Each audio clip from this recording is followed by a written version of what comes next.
Live from New Delhi, you're watching DD India Global. We'll get you the top stories from India and the region. I'm Shubhendu Ghosh, and for news from the rest of the world, I'm joined by my colleague Caroline Malone in Washington, D.C. Good to have you with us, Caroline. Hi there, Shubhendu. It's 10 a.m. here in Washington, D.C. and 3 in the afternoon across Central Europe. Coming up in the next 30 minutes, doubt over whether the US presidential election debate will go ahead between Donald Trump and Kamala Harris. But first, the headlines. Russia launches most intense retaliatory attack on Ukraine in weeks, with more than 100 missiles and drones. Power, water supply and train services disrupted in Kiev. India-Singapore holds second Ministerial Roundtable, explore cooperation in digital, skill development and advanced manufacturing. And spate of terrorist attacks rock Pakistan, more than 60 people killed.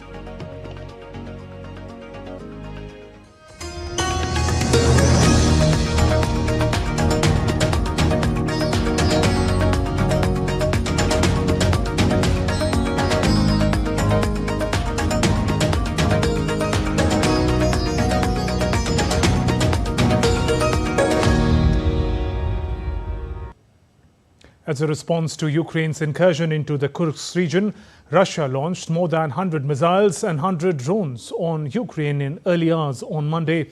Ukraine's air defense shot down around 15 missiles and drones targeting at the capital Kiev. Ukrainian President Volodymyr Zelensky said power and water supplies were disrupted in parts of Kiev. Ukrainian Foreign Ministry said that a Russian attack targeted a hydropower plant in the Kiev region. It was one of the biggest combined strike, more than 100 missiles of various type and about 100 Shahed drones, and like most previous Russian strike, this is just a sneaky targeting critical civilian infrastructure in majority of our regions, in Kharkiv and Kyiv region, in Odessa region and western region. Unfortunately, there are casualties. Russia said it fired missiles from the air and sea and struck electricity substations in 9 Ukrainian regions and gas compressor stations in 3 regions. Electricity supply and transport by rail of arms and ammunition to the front line was disrupted. International Atomic Energy Agency Director General Rafael Grossi said he will visit the Kursk nuclear power plant in Russia on Tuesday and lead a mission to inspect it personally. DD India's Tasha Chernishova brings us more. Well, indeed, the Kremlin spokesman Dmitry Peskov has said that such hostile actions as the Ukrainian activities in Russia's Kursk region will demand an appropriate response. So he said that there will certainly be the reply by Russia, but he said that there will be not just one action, not just one step, but several ones. Actually, on Monday, we've seen the Russian Ministry of Defense carrying out a massive group strike against the energy facilities of the Ukrainian military, which Moscow says were supplying the military-industrial complex of Ukraine. And some of the Russian lawmakers here have been saying that this group strike could have been part of Russia's response to the Kursk incursion. So definitely Russia said it is going to respond. In the meantime, we've heard also Kremlin spokesman saying that the possibility of holding ceasefire negotiations or peace talks with Ukraine have those proposals and the possibility have become pretty much irrelevant to the current moment because of this Kursk incursion. Meanwhile, Ukraine has urged Belarus to pull back the substantial deployment of its troops and equipment along their shared border. The Ministry of Foreign Affairs warned Belarus against making tragic mistakes while under pressure from Moscow. A ministry statement urged the Belarus armed forces to stop unfriendly actions and withdraw their troops out of range of the border. Meanwhile, Belarus said on Monday that it sent aircraft, air defense forces and armor to its borders with Ukraine.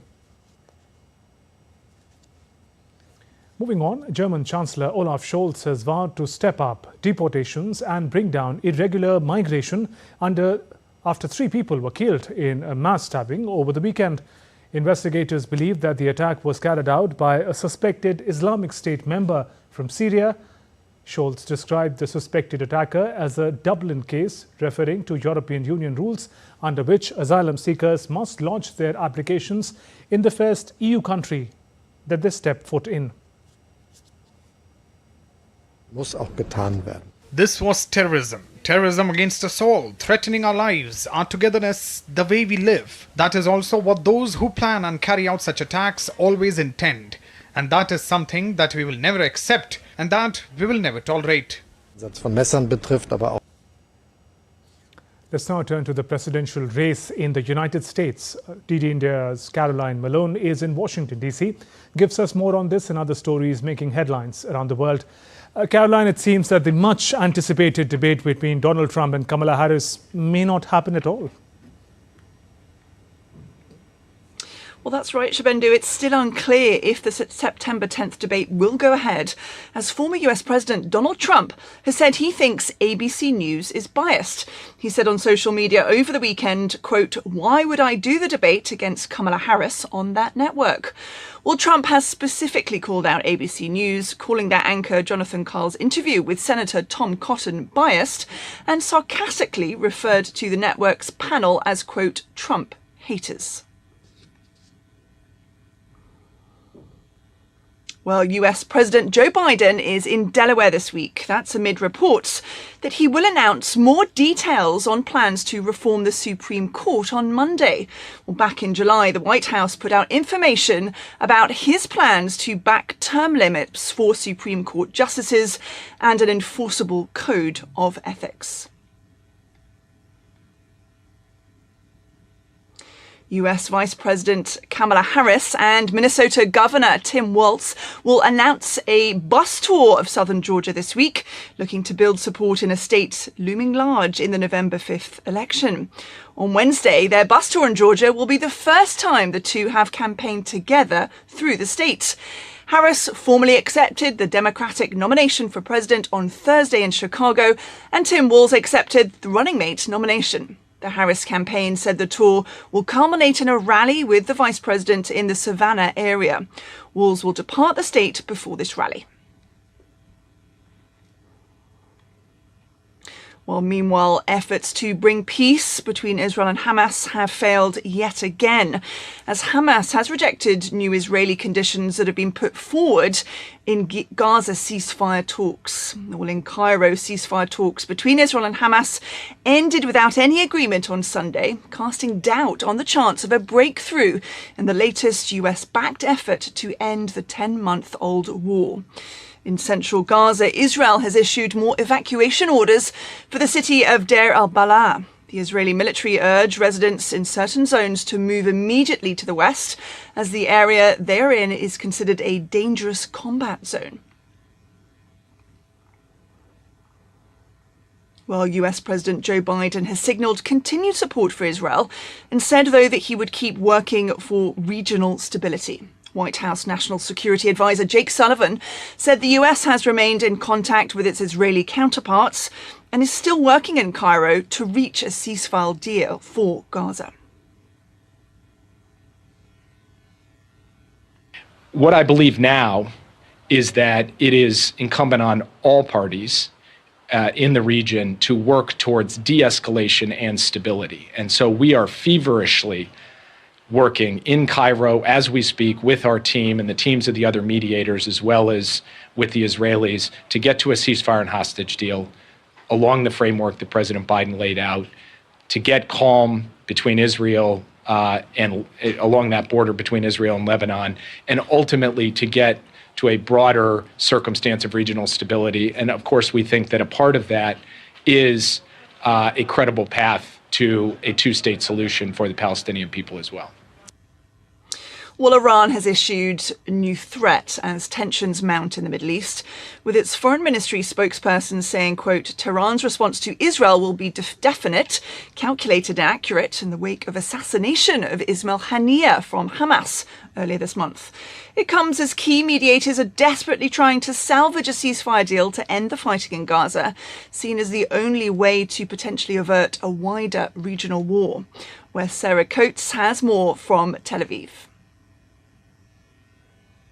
Well, people here in Israel are on edge after Sunday's major escalation between Israel and Hezbollah that saw Israel carry out these preemptive attacks on Hezbollah rocket launchers and other infrastructure in southern Lebanon, and then Hezbollah fire some 320 drones and rockets over the border at Israel. Now, we've heard from Iran's foreign ministry. It's come out to say that basically Israel has lost its deterrence power, claiming it was caught off guard with regards to Sunday's attack. Now, while we still haven't had any kind of a comment on that from Israeli officials, what we have been hearing is Israel is ready for any scenario, with troops today continuing drills in the north. Now, over the last few hours, red alert sirens have been actually ringing out once again in Israel's north, while reports in Lebanese media say that there has been a drone strike on a vehicle in southern Lebanon that was reportedly targeting a senior Hamas commander. He has reportedly escaped with serious injuries, no deaths there, with another couple of people also injured. So once again, it really is a region on edge. And the thing that could really bring these tensions down, according to many in the Middle East, is a ceasefire in Gaza. But right now, this seems like it is a long way away. Low-level talks will continue in Cairo this week, but it appears as though the gaps between Israel and Hamas are just too great, with Israel saying that there is no way it will pull troops from the Philadelphia corridor, that is that very narrow strip of land between Gaza and Egypt, with the Prime Minister here in Israel, Benjamin Netanyahu, saying that he simply will not allow these troops to be pulled out of that area because this could see a resurgence of weapons smuggling from Egypt into Gaza, while Hamas has been saying it will not agree to anything that is not a complete withdrawal of Israeli forces from the Strip. Reporting from Tel Aviv, Sarah Coates for DD India. Well, the US Federal Reserve Chair Jerome Powell on Friday hinted at a potential rate cut in September. Well, this has led to a drop in US Treasury yields and a broad rise in risk assets. Well, during a Jackson Hole Global Central Bank annual meeting, he suggested that a rate cut could be imminent, causing a decline in Treasury yields and boosting investor sentiment. The focus has shifted from inflation concerns to employment, signalling a potential victory in the battle against inflation. Well, the Dutch data protection watchdog on Monday fined ride-hailing app Uber for a serious violation of the rules by transferring data about its drivers to servers in the United States. The regulator hit Uber with a $324 million penalty for a breach of the European Union's General Data Protection Regulation. The regulator said that Uber's collected European drivers' sensitive information, including taxi licenses, photos, payment details, location information, identity documents, and in some cases even criminal and medical records of drivers. Uber said it will appeal the fine. Well, according to media reports, Canada plans to impose new tariffs on Chinese-made electric vehicles and aluminium and steel. The government plans to announce that 100% levy on Chinese-made electric cars and 25% on steel and aluminium. The step aims to safeguard domestic industries and address trade imbalances. Well, that's it from me here in Washington. Back to you in the studio, Shabendu. Thank you, Caroline. Have a good day ahead. And still to come on DT India Global. Heavy rains bring torrent and flood in Dra Tafelat, Morocco. And 102-year-old Bailey becomes Britain's oldest skydiver.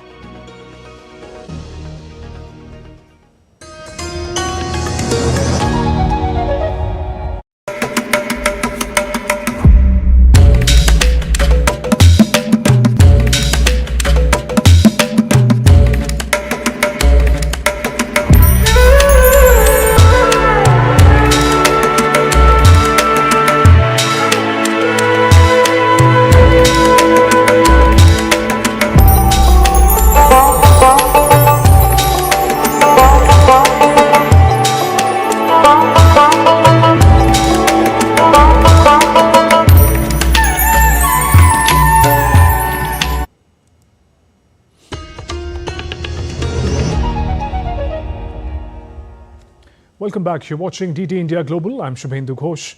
Pakistan witnessed the most widespread assault by an ethnic insurgents in years, with over 60 people, including 12 terrorists, killed in 2 separate attacks in less than 24 hours. Police says the 6 bodies are yet to be identified. The first attack took place in the southwestern region, where at least 23 were killed after terrorists forced them out of vehicles and attacked after checking their ethnicity. The buses, vans and trucks were stopped one after the other on a highway connecting Punjab with Balochistan. The Baloch Liberation Army claimed responsibility for the shootings. Around the same time, terrorists also targeted police and security stations in which at least 10 people were killed. Interior Minister Mohsin Naqvi has called the attack barbaric. The second round of India-Singapore Ministerial Roundtable was held in Singapore on Monday. The Indian ministers, Finance Minister Nirmala Sitharaman, External Affairs Minister Dr. S. Jaishankar, Commerce Minister Piyush Goyal, Railway Minister Ashwini Vaishnav participated in this roundtable meet. The leaders met Singapore's Ministers for Finance, Home Affairs and Law, Digital Development and Information Minister for Manpower. Both sides committed to deepening their relationship. On the sidelines of the roundtable, Union Ministers Nirmala Sitharaman, Dr. S. Jaishankar, Piyush Goyal and Ashwini Vaishnav met with the President of Singapore, Tharman Shanmugaratnam, and discussed ways to further take forward India-Singapore strategic partnership. The ministers held talks on boosting India-Singapore strategic partnership with focus on key areas of digitalization, green initiatives and skill development. The delegation led by Finance Minister Nirmala Sitharaman called on Singapore's Prime Minister Lawrence Wong and conveyed Prime Minister Modi's greetings. The leaders discussed the need to strengthen partnership and broaden cooperation between the two countries. Indonesia and the United States on Monday began 2 weeks of annual military exercises involving more than 4,500 personnel aimed at boosting operational skills as Washington, D.C. seeks to shore up ties in region where China is vying for influence. Super Garuda Shield, which has been held since 2006, will include simulations like land and air operations, combat search, rescue and exercises in engineering and cargo delivery. According to Indonesian military, the drills are taking place in Sidoarjo, East Java province, and also include troops from Australia, Japan, Britain, France and New Zealand. They will be observed by Malaysia, the Philippines and East Timor. The event comes amid geopolitical competition between Beijing and Washington and disagreements over trade, Taiwan and the conduct of Chinese vessels in the South China Sea, of which Indonesia is a coastal state.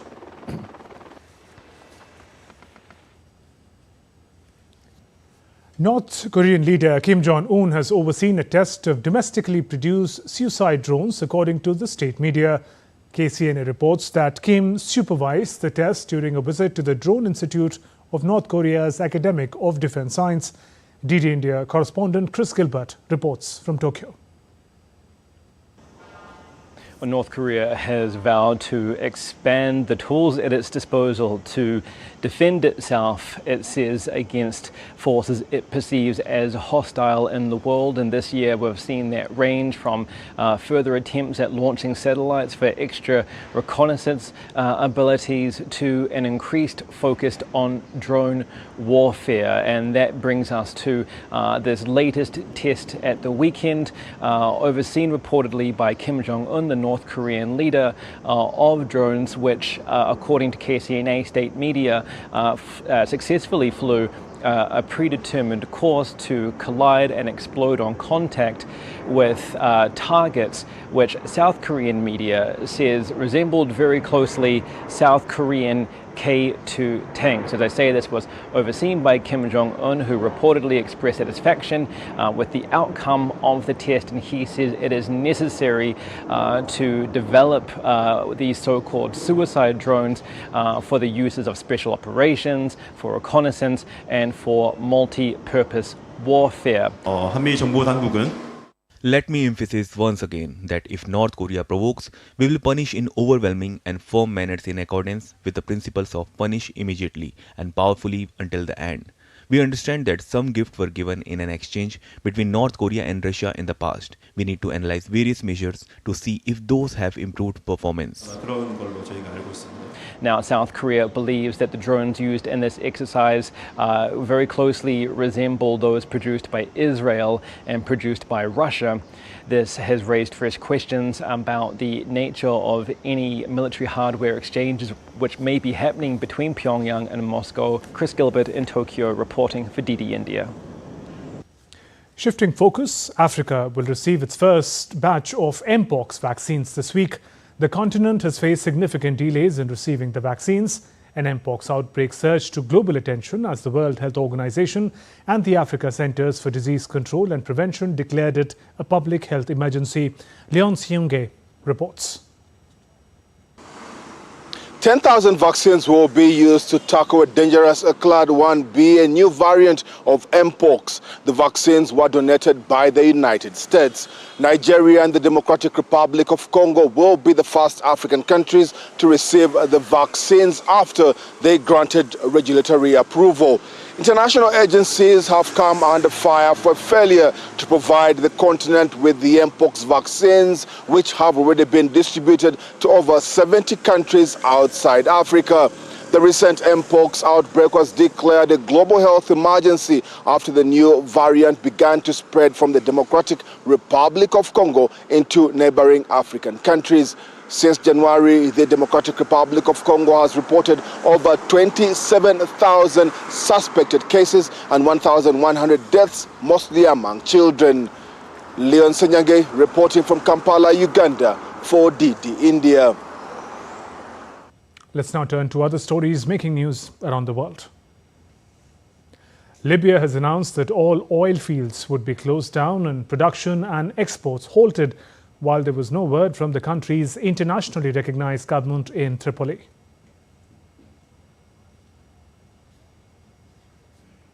Vietnam's National Assembly on Monday appointed 3 new deputy prime ministers, a new environment minister and a new justice minister in one-day extraordinary meeting in Hanoi.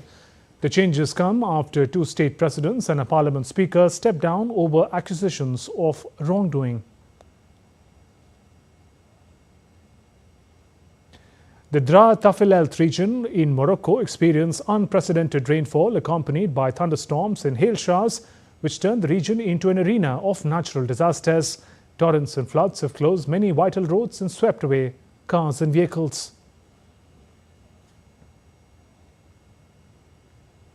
A 102-year-old British woman, Manat Bailey, celebrated her birthday by throwing herself out of a small plane to skydive from Suffolk, England. After completing the 7,000 feet jump, she became Britain's oldest skydiver to mark her 100th birthday. She drove a racing car at 209 kilometers per hour.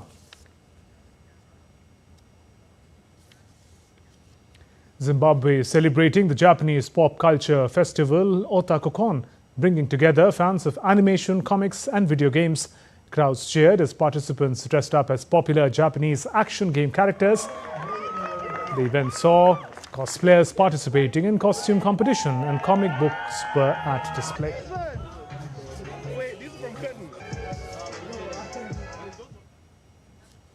What a treat for the fans. Well, that's all in this edition of DD India Live and DD India Global. Let us know your thoughts on the news of the day. For those on the go, you can get all the latest news and updates from India and across the world on DD India mobile app. The app is available on both Android and iOS platforms. Scan this QR code on your screens to download now. We'll be back with more news as it breaks here on DD India. I'm Shubhendu Ghosh from all of us here. Thanks for watching DD India Global.